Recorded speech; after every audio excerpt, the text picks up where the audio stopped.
You have grandchildren? Yes. Yeah.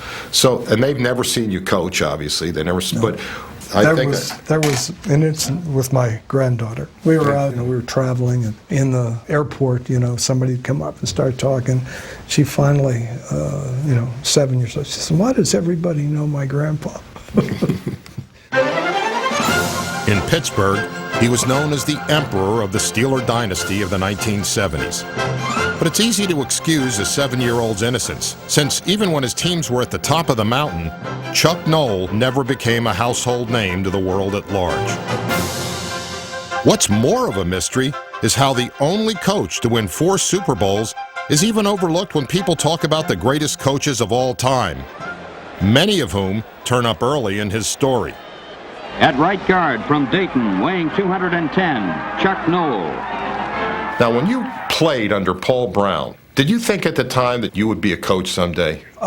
No, I hadn't given it much thought. I was going to law school at the time, and I thought maybe that was the way I'd go. But when it came time to retire, I felt that, the thing I knew most was football. And in 1960, I called Sid Gilman, and fortunately, he hired me without any coaching experience whatsoever. And that was the start of it. Well, the season is over for the players, but just beginning for the coaches and the staff.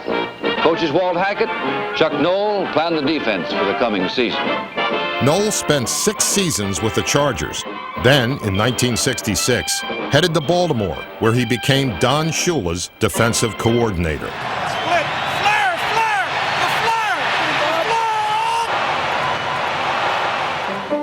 flare, After working out a few kinks, Noll crafted one of the best units in the game, right up to when Broadway Joe stole the show in Super Bowl III. The day after that game, Noll moved on again, this time to the ranks of head coach. I had chances to go to New England and to Buffalo at that time, but after talking with Dan, I knew that they wanted to do what was right. Dan was Dan Rooney, who had just taken over the management reins in Pittsburgh from Art Rooney, his father and the Steelers' founder.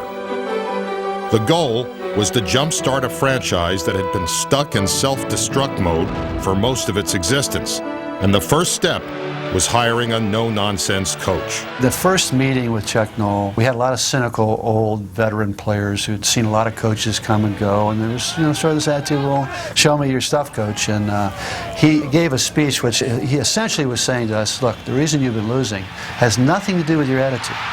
The reason you've been losing is you're not good enough. You can't run fast enough, you can't jump high enough, you're not quick enough, you're not skilled enough. And it was like, wow, this guy. And then he said, and I'll tell you what I'm going to do. I'm going to get rid of most of you. And I'm going to bring in the guys who can play these defenses and play these. They're going to be harder. I'm going to make you do the hard stuff. Noll had the rare opportunity to basically rebuild a team from scratch, and he chose not to cash in his draft picks for established players. Everybody wanted to give us all these guys, and I got this kind of early. People wanted to give you their problems, and come in and get good players. So, it kind of dawned on me that that's not what we want to do. We want to be able to bring people in, get them in our system, and not get somebody else's problems. Over the next 6 years, a few of the picks were college stars, but most of them were unknown players from schools most people had never heard of. Steelers' first-round selection, Joe Green. Yet while fans may have been puzzled, Noll knew exactly what he was looking for. With Joe, I was with the Colts at the time and went down to North Texas. I had the Texas Territory scouting in the spring, and I watched him and talked to him a little bit, and there was no doubt in my mind that this guy, he loved to play football and wanted to play very badly, and to me, those are 2 things that you really have to have. We used to write away for transcripts, because we wanted to see whether the player was in there with basket weaving or whether he wanted to challenge himself, because that spoke a lot about the individual. So we ended up getting a lot of guys that were not only good football players but wanted to be challenged. Those are champions to me. To me, a sign of how good Noll was is that he took a lot of down-the-line draft choices and made Hall of Famers out of them. Take the 1974 class, for example, which sent not only first-round pick Lynn Swann to Canton, but second-round pick Jack Lambert, fifth-round pick Mike Webster, and fourth-rounder John Stallworth, who was inducted in 2002. It's clear Noll had an eye for talent, but his greatest talent may have been the ability to motivate these players without saying a word. A lot of people think motivation comes from the mouth, and it doesn't. Motivation comes from helping somebody get the job done. It's not saying, come on, you got to do it. That doesn't make it. We always were big on the how-to. Noll always stressed the use of proper technique, and if you didn't live up to his expectations, you were either benched or gone. That was how he forged the cohesive unit from characters as diverse as Fats Holmes and Vietnam vet Rocky Blyer. How he got a man named Mean Joe and a firecracker like Lambert to work with a cerebral player like Andy Russell. You can also understand why he might have had a few problems with a crazy-leg quarterback who early in his career fought Noll's system with his tendency to improvise. My relationship with Chuck Noll went from hate to love to confusion. Early in my career, I couldn't stand him. I'll never forget the Houston game my rookie year. I walked in 2 minutes late for a pregame meal. Stood me up, Mr. Bradshaw here. It was late and blah, blah, blah. We're going to find him and just mean and embarrass me again. Grabbed me on the sideline, jerked me up and down, and put me in a game, pulled me out, cussed me out on the sidelines. And I just couldn't understand this garbage. How would you describe your relationship with Terry? Business-like. It was all business. He had great talent. It was something that, I think you see a lot of Terry on TV right now. He's fun-loving, kind of devil-may-care, and we couldn't have that in our quarterback. It had to be, we got to get this done, and this is how we're going to do it. And I think it worked. He may not have liked it, but it worked. I was talking to Paul Zimmerman before I came down here, and he said, well, who are you going to do? And I said, well, we're going to do a special on Chuck Noll. So Dr. Z sort of laughs at me. He says, well, good luck. He says, good luck. I said, it's the worst interview there is. And this is what he said. I think Chuck Noll made writers nervous.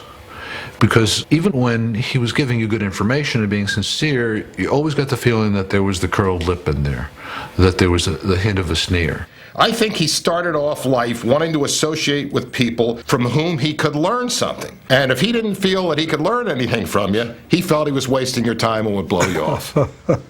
That's interesting, that perspective.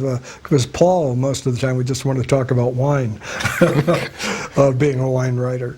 Merlots aside, Noll was infamous for being tight-lipped with the media. There'd be something so bad. I won't even answer that question. An approach that stemmed from an incident in 1969. Well, one of the things after a game, everybody wanted to know whose fault it was. And my first year with the Steelers, Mel Blount was beaten for a touchdown, and I said, it was Mel's man. And the next game, we were introducing the defense, and when they introduced Mel, the fans just booed like you wouldn't believe, and just crushed Mel, his spirit. So after that, I tried not to point out if there was a breakdown, it was more than one guy. Let's just say he wasn't a walking soundbite, or the type of coach who lends his name to gas grills or a brand of snow tires. Chuck did not perform commercials as Shula did all the time, national commercials on television. Chuck said the commercials are for the players. Let them make the money. He simply was not interested in promoting himself. As a consequence, you only sometimes hear of him mentioned with the great coaches. Here you are, the only man in history to win 4 Super Bowls. Are you ever going to write a book? No. Why not? Because, that's, coaching is a very personal thing. It's not something you want to broadcast. And boy, did we find that out the hard way. I was shocked when I got to know him a little better. I learned that he's actually an accomplished pilot, seaman, and gourmet chef. He's a classic Renaissance man, an expert on just about everything. One time, Craig Colquitt, Terry Bradshaw, and myself were strumming guitars in the dorm room.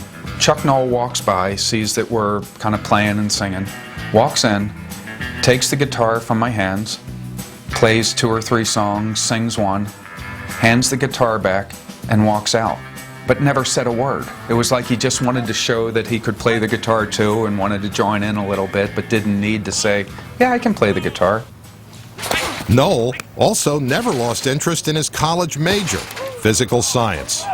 I think this was Rocky Bleier that told me. He says that one of the things that you always liked to do was to come up with new ideas, that every year that you'd have some sort of new way of getting in condition. And I said, well, was there ever one that didn't work? And he said, yeah. He said one year that, he said, Chuck had studied some Olympic runners, that they were increasing their speed on downhill running. Right. Yeah. And it didn't. It didn't work. The whole idea was the way you increase speed was stride length or frequency. As it turned out, we had more injuries from that. It didn't work out. We often joked about Chuck and his desire to teach and his desire to coach, and he would do that on any given occasion. We did not want to be caught in a shower with Chuck at the end of a football game because there was a tendency for him to start coaching you right there in the shower. And so we all hurried to get out of the shower before Chuck got there. And there were some visions of being caught in a bathroom stall with Chuck next door. We thought he might even coach you then. But the most unusual thing about Noll may have been his attitude towards Super Bowls, lifting curfews and cutting his players loose on the town, because he believed the reason the Colts lost Super Bowl III was that they were too uptight about being on the world stage. It was something that I tried to go into every Super Bowl with, this is a reward. Let's have a good time. Don't fight the media types. Have a good time with them. Rocky Bleier, for example, took a camera. He had a camera, and he was filming the media. And Ray Mansfield, guys finished, and he says, wait, I'm not finished yet. Come on back. It was this kind of thing, and I think that really helped. And while Chuck may never map out his theories in a book, he did offer me 3 words that would have made a great title for his autobiography. We say whatever it takes. A lot of people have different meanings for that, but what it meant to us was, as members of a team, you have to do whatever you can do to help the team win. Now, if someone else is not functioning very well, he may be sick. Well, somebody else has to step up. Whatever it takes means team. And I think our guys bought into that. The motto is probably best illustrated in the Steelers' most famous play. Very special from the standpoint that he never took a play off. Looking for somebody to throw to, fires it downfield. And there's a collision. I mean, he finished the play. His assignment on that particular play was to block the outside linebacker. So he goes over to block the outside linebacker. He's not coming. So he sees the scramble. So he starts out to try to become a receiver. So he's in the area there where the ball Epitomizes your philosophy of coaching when it looks like you look and say, well, this is just happenstance and luck. But the way you explained it, it really is, in a way, a confirmation of all the things you believe in as a head coach. Yeah, well, there's the old saying about preparation makes you lucky. Preparation also made them very good, thanks to the man Joe Green once called the only indispensable Steeler, who also may have been their most unique personality. One thing I learned very early is you have to be yourself. You can't imitate somebody else. You have to do the things the way you have strong feelings. If you imitate somebody else, you're going to be a poor imitation, and it's not going to work. And Noll was always himself, even when he had to face the media for the last time. The only thing that I can say is thank you. I mean, this is to everybody, to the city of Pittsburgh, to the coaches that I've been associated with through the years, to the players, especially the players, because those are the guys that make it happen on the field. It's been great memories, and after 39 years in it, I have to step back and see what the flowers smell like for a little bit. It was a dignified, tearless departure, fitting for an intellectual who believed that at its core, football isn't such a complicated game. Coach Noll would always say, if they're trying to fool you, that means they can't beat you with their best stuff. They're desperate. Just line up and say, come on. That's Chuck Noll. Those basic fundamental things that you grew up with, that every coach had drilled into your head, but it all came to a light. And somewhere in that light lies Noll's legacy. A coach who was handed a team stuck in the cellar of pro football, took them to the top, and kept them there.